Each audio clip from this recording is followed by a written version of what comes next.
আজকে একটা ইন্টারেস্টিং গল্প শেয়ার করব। সুপ্রিয় দর্শক বিন্দু, আসসালামু আলাইকুম। চলে আসলাম শারমিন স্টোরি পক্ষ থেকে একটি স্টোরি শেয়ার করার জন্য। আজকে আমি আমার একটা বান্ধবীর গল্প শেয়ার করব আপনাদের সাথে।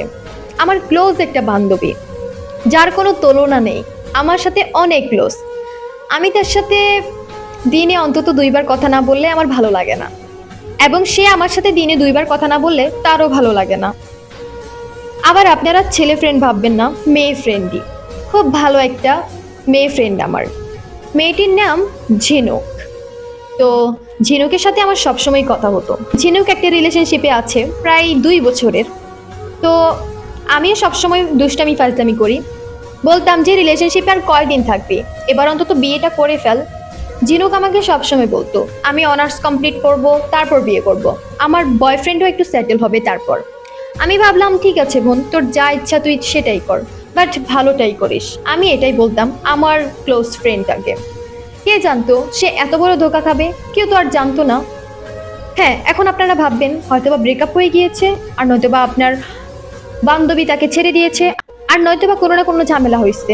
হ্যাঁ, আপনারা রাইট কথাই ভাবছেন।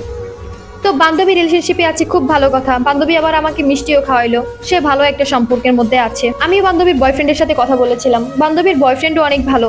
আমি তো ভাবছি সম্পর্কটা খুব দূর পর্যন্ত আগাবে, কোনো রকম ভাবে কোনো দ্বিধাবোধ মনের মধ্যে কাজ করতো না যে সম্পর্ক যাবেই যাবে। তো হঠাৎ করে বান্ধবীর পরিবার বান্ধবীকে বলল যে তাকে বিয়ে দিয়ে দিবে। বান্ধবী বলল আমি বিয়ে করব, ঠিক আছে, বাট অত সহজে করবো না, আমি একটু পড়াশোনা করি।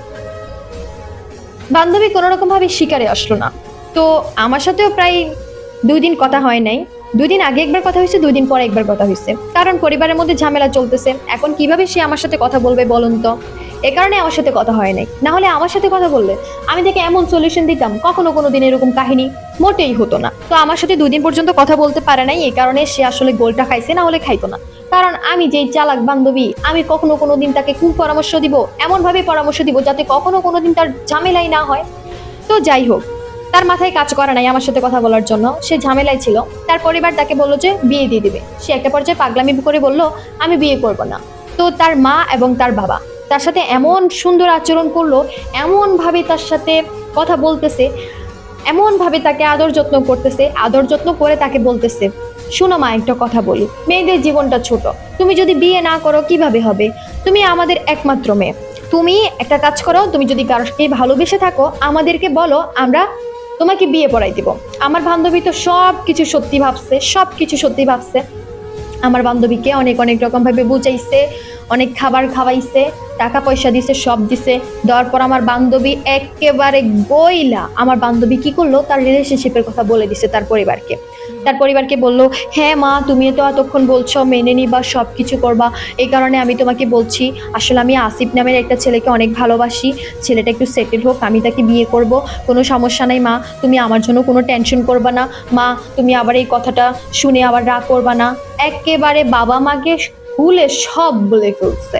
বলে ফেলার পরে বান্ধবীকে হাত 2টা বাইদা তাকে এমন শাস্তি দিতেছে, মোট কথা তার রিলেশনশিপ মানবে না তার পরিবার, মোট কথা তার কোনো রকম ভাবে কোনো কথাই মানবে না। এক পর্যায়ে বান্ধবীর সাথে ছলনাময়ী করে তার বাবা মা সব কথা বাইরে করে ফেলছে। বাট এখন লাস্ট পর্যন্ত সব শেষ হয়ে গিয়েছে। আমার সাথে 2 দিন পর সবকিছু শেয়ার করছে, তারপর আবার মোবাইল টোবাইল সব নিয়ে গেছে রীতিমতো। 2 দিন পর আমাকে সবকিছু বলছে, আমি তো অবাক হয়ে গেছি, আমি আর কিছু বলতে পারি না। সে কল কেটে দিছে, তার থেকে মোবাইল নিয়ে নিছে। এর পরবর্তীতে তার বাবা মা সেই ছেলের সাথে তার ব্রেকআপ করাইছে, করানোর পর তাকে সুন্দর ভালো দেখে একটা ছেলের সাথে বিয়ে করাই দিছে। বিয়ে করাই দেওয়ার পর এখন সে সংসার করতেছে।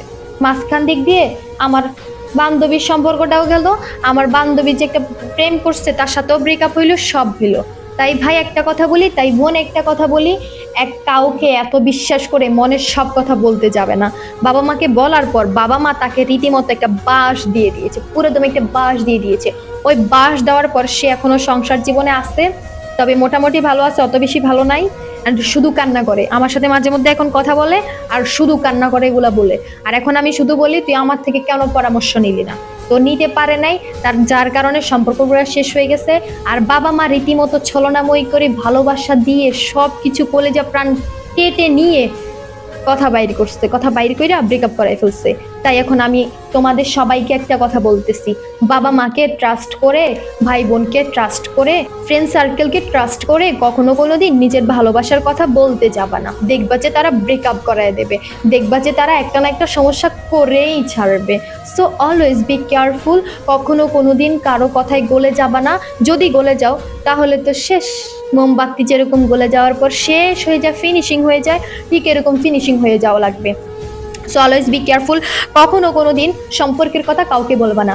এমন একজনকে বলবা যে একটু হেল্প করে সামনের দিকে আগাই দিতে পারবে, পিছাই দিবে এরকম কাউকে কখনো কোনো দিন বলবা না। আর বাবা মাকে একটু বিশ্বাস করে বলবা।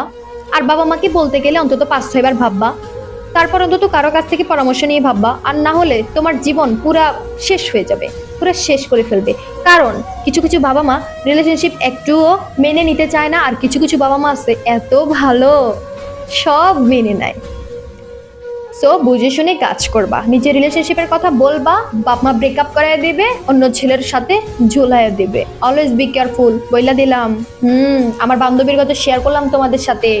আমার ভিডিওটা একটু শুনে যাইও এবং নিজের আইডির মধ্যে শেয়ার দিও, তাহলে অন্তত কেউ আশেপাশে ভুল করতে লাগলে আমার ভিডিও শুনলে ভুল করবে না। বাবা মায়ের ভালোবাসায় মন খুলে সব বলবে না, আর বললেই বাসটা খেয়ে নেবে, এটা শিওর। সো তোমাদের সবাইকে অসংখ্য ধন্যবাদ। আর বান্ধবী, তুমি কিছু মনে করবে না, তোমার স্টোরিটা হালকা একটু শেয়ার করলাম, সো দেখে যাবা কিন্তু আরেকটা শেয়ার দিয়ে দেবা। সো সবাইকে অসংখ্য ধন্যবাদ আমার আজকের স্টোরি শোনার জন্য। সবাই ভালো থাকো, সুস্থ থাকো, আল্লাহ হাফেজ। আরেকটি কমেন্ট করে যাবা আজকের এই স্টোরিটির উদ্দেশ্যে।